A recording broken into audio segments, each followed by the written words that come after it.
ఎండల్లో కురుపాం టీడీపీ అభ్యర్థి తోయక జగదీశ్వరి ప్రచారాన్ని పరుగులెత్తిస్తున్నారు. తన ప్రత్యర్థి పాముల పుష్పశ్రీవాణి అవినీతి పర్వాన్ని ఎండగడుతూ చంద్రబాబు ముఖ్యమంత్రి అయితే ఏ విధమైన మేలు జరుగుతుందో వివరిస్తున్నారు. 5 ఏళ్ల వైసీపీ పాలనలో అధమ స్థాయికి చేరిన ఆదివాసులు, మైదాన ప్రాంతవాసుల మనోగతం తేటతెల్లం చేస్తున్న కురుపాం టీడీపీ అభ్యర్థి తోయక జగదీశ్వరితో మా ప్రతినిధి Srinivas face to face. Parvathipuram Manyam జిల్లాలోని ఇప్పుడు కురుపాం నియోజకవర్గంలో మనం ఉన్నాం. ఆదివాసీ బిడ్డ తోయక జగదీశ్వరి మనతో ఉన్నారు. వారిని అడిగి మరిన్ని వివరాలు తెలుసుకుందాం. మేడం, చెప్పండి, మీ సంతతికి సంబంధించినటువంటి వాళ్ళు చాలా కడు దీనమైనటువంటి పరిస్థితిలో ఉంటారు. వారికి ఏ విధమైనటువంటి హామీ మీరు ఇస్తున్నారు? ఏ రకమైనటువంటి కష్టాలు మీ దృష్టికి వారు తెస్తున్నారు? ఫస్ట్ ఆఫ్ ఆల్ మాకు రోడ్లు అవసరం.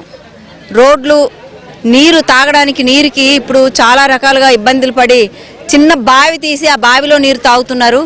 ప్రతి ఇంటికి కూడా మేము నీరు అందిస్తాం. తెలుగుదేశం పార్టీ గెలిచిన మరుక్షణం ప్రతి ఇంటింటికి నీరు అందిస్తాం. ఎక్కడైతే రోడ్లు లేవో రోడ్లు కూడా వేస్తాం.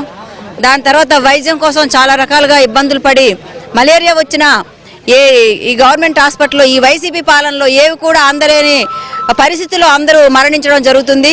అవేవి లేకుండా అన్ని విధాలుగా హాస్పిటల్లో వైద్యం కూడా చక్కగా అందే విధంగా చర్యలు తీసుకుంటాం. సార్, మీరు చెప్పండి, మనకి గతంలో ఒక ఉప ముఖ్యమంత్రి ఉన్నారు ఈ నియోజకవర్గంలో, ఇప్పుడు ఒక ఉప ముఖ్యమంత్రి ఉన్నారు సాలూరు నియోజకవర్గంలో. ఇద్దరు ముఖ్యమంత్రులుగా ఉప ముఖ్యమంత్రులుగా చేసిన హయాంలో అసలు గిరిజనులకు ఏమైనా సరే ఉపయోగం, వనరం ఏమైనా ఉందా? పదవి అలంకారానికా లేదనేసి అంటే ప్రజలకి మేలు చేయడానికా నాకైతే అర్థం కాని పరిస్థితిలో ఉన్నాం మేము. ఎందుకంటే ఇక్కడ ఉన్నటువంటి మా స్థానిక ఎమ్మెల్యే గారు పాముల పుష్పశ్రీవాణి గారు ఒకసారి ఎమ్మెల్యే అయ్యారు, రెండోసారి డిప్యూటీ సీఎం అయ్యారు, గిరిజన శాఖ మినిస్టర్ కూడా అయ్యారు. కానీ హామీలు అయితే ఇచ్చారు, కానీ ఏవి కూడా నెరవేర్చని పరిస్థితిలో ఉన్నారు. ఆమె మాత్రం నేను 99 చేశాను అంటున్నారు. మరి ఎక్కడ చేశారో ఏం చేశారో మాకు శ్వేతపత్రం విడుదల చేసుంటే బాగున్ను. ఎందుకంటే ఈ కురుపాం నియోజకవర్గంలో మరి డోలీ మోతలు ఇంతవరకు ఎందుకు ఉన్నాయి? అభివృద్ధి అయితే డోలీ మోతలతో ఎందుకు ప్రజలు ప్రెగ్నెన్సీ ఉన్న లేడీస్ని, తర్వాత బాగాలేకపోయినా సరే డెలివరీ టైంలో ఉన్నటువంటి వాళ్ళనైనా సరే తీసుకెళ్ళడం జరుగుతుంది. మరి మీరందరూ కూడా ప్రతి ఒక్కరు కూడా చూస్తున్నారు. కాబట్టి ఇలాంటివన్నీ కూడా చూసి మరి ఏ విధంగా డెవలప్మెంట్ చేశారో నాకైతే అర్థం కావడం లేదు.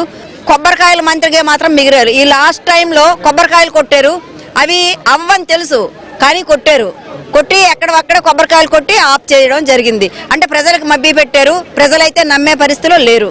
మనకి మన్యం ఎంత ప్రాంతం అయితే ఉందో మైదాన ప్రాంతం కూడా అంత ఉంది. ఈ మైదాన ప్రాంతంలో అనేక వెనుకబడిన కులాలు ఉన్నాయి, పేదరికంతో మగ్గినటువంటి కులాలు ఉన్నాయి, ఫార్వర్డ్ క్యాస్ట్స్ కూడా ఉన్నాయి. వీళ్ళకి ఏ విధమైనటువంటి మేలు చేయడానికి మీరు నిర్ణయించుకున్నారు? చంద్రబాబు నాయుడు గారు విజన్ గల నాయకుడు. చంద్రబాబు నాయుడు గారు గతంలో చూసుకుంటే ప్రతి ఒక్క క్యాస్ట్కి న్యాయం చేసిన నాయకులు ఎవరైనా ఉన్నారు అనేసి అంటే అది ఒక్క నారా చంద్రబాబు నాయుడు గారు అనే చెప్పాలి. ప్రతి ఒక్క వర్గానికి కుల మత భేదాలు లేకుండా ప్రతి ఒక్కరు కూడా అన్ని పథకాలు అన్ని అందించగలిగిన నాయకులు చంద్రబాబు నాయుడు గారు. కాబట్టి ఇప్పుడు మళ్ళీ తెలుగుదేశం పార్టీ వచ్చిన మరుక్షణం ప్రతి ఒక్క కులానికి, మతానికి, ప్రతి ఒక్కదానికి కూడా అందరినీ సమానంగా చూస్తారని నేను పూర్తిగా మైదాన ప్రాంతంలో ఎన్ని సమస్యలు అయితే ఉన్నాయో మన్యసీమలో కూడా అంతకు రెట్టింపుతో ఉన్నటువంటి సమస్యల పరిష్కారానికి ఎన్డీఏ కూటమితో తాము భాగస్వాములో ఉన్నాం. కాబట్టి తప్పనిసరిగా తాము అధికారంలోకి వచ్చిన వెంటనే బీజేపీ ఉంది, జనసేన ఉంది, టీడీపీ, ఈ 3 పార్టీలు కలిసి ఇక్కడ ఉండేటటువంటి ఆదివాసీల సమస్యలు కావచ్చు, మైదాన ప్రాంతంలో ఉండేటటువంటి మిగిలిన సామాజిక వర్గాల తాలూకు సమస్యలు కానీ పరిష్కరించడానికి తాను కృషి చేస్తానని ఇక్కడ కురుపాం తెలుగుదేశం, జనసేన, బీజేపీ బలపరిచినటువంటి అభ్యర్థిని తోయక జగదీశ్వరి స్పష్టం చేయడం జరిగింది. వీడియో జర్నలిస్టు సుధీర్తో శ్రీనివాస్, ఏబిఎన్ న్యూస్, విజయనగరం.